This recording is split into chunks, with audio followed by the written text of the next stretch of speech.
Imposter syndrome is one of those things people joke about. They say it with a smile, almost lightly. But if you've actually felt it, you know it's not light at all. It sits quietly in the background. It shows up when you're alone, when the noise dies down, when no one is watching, and that is usually when it hurts the most. This is my inner confidence. Imposter syndrome doesn't come from not being good enough. It comes from never fully believing you are allowed to be here.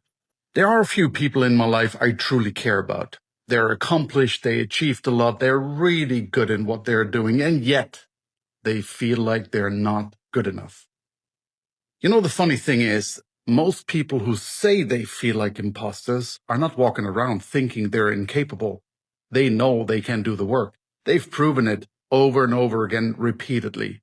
What they doubt is whether they're allowed to take up space without constantly justifying themselves. That doubt doesn't come out of nowhere. For many people, it starts early. You learn that being praised means being useful, that love, attention, or safety shows up when you perform well. So stay quiet, don't create problems, so you adapt. You become capable, reliable, strong. But nobody teaches you how to arrive. So later in life, when you finally reach a place you worked hard for, something still feels off.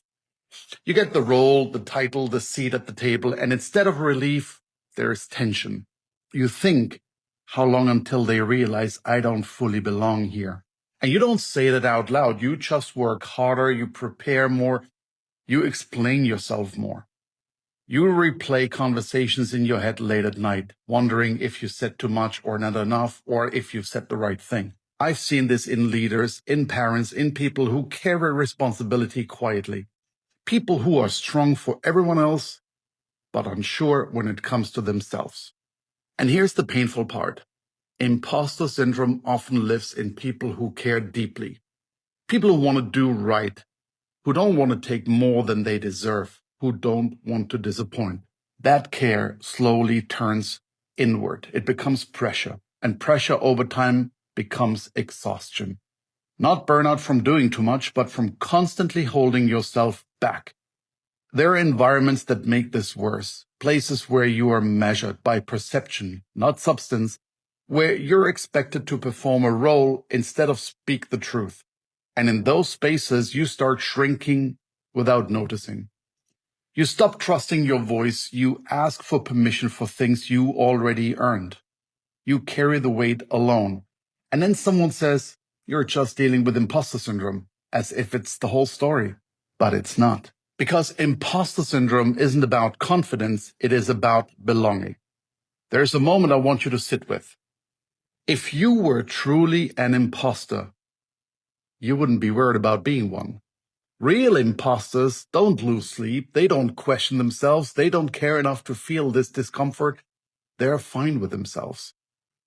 The people who hurt from this are usually the ones who are deeply responsible, the ones who hold themselves to high standards even when no one is watching. And that is why it is so hard to let go. One thing that helps is slowing down and getting honest, not with the world, but with yourself. Look at what you've actually done, the things you carried, the moments where people relied on you, the decisions that mattered, not the praise, just the truth. Then look at the expectations you're still trying to live up to. Being perfect, being liked, never getting it wrong, always being on. And in this day and age with social media, it is much harder. So ask yourself quietly, who taught me this? And do I still need to carry it? Because at some point, you are allowed to put it down.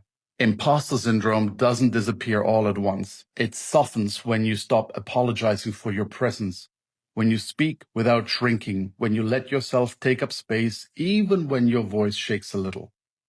You don't need to earn your place again. You don't need to prove you deserve to be here, and you don't need to wait until you feel ready. You already are here. And maybe the work now isn't to become more confident, but to finally believe you are allowed to stay.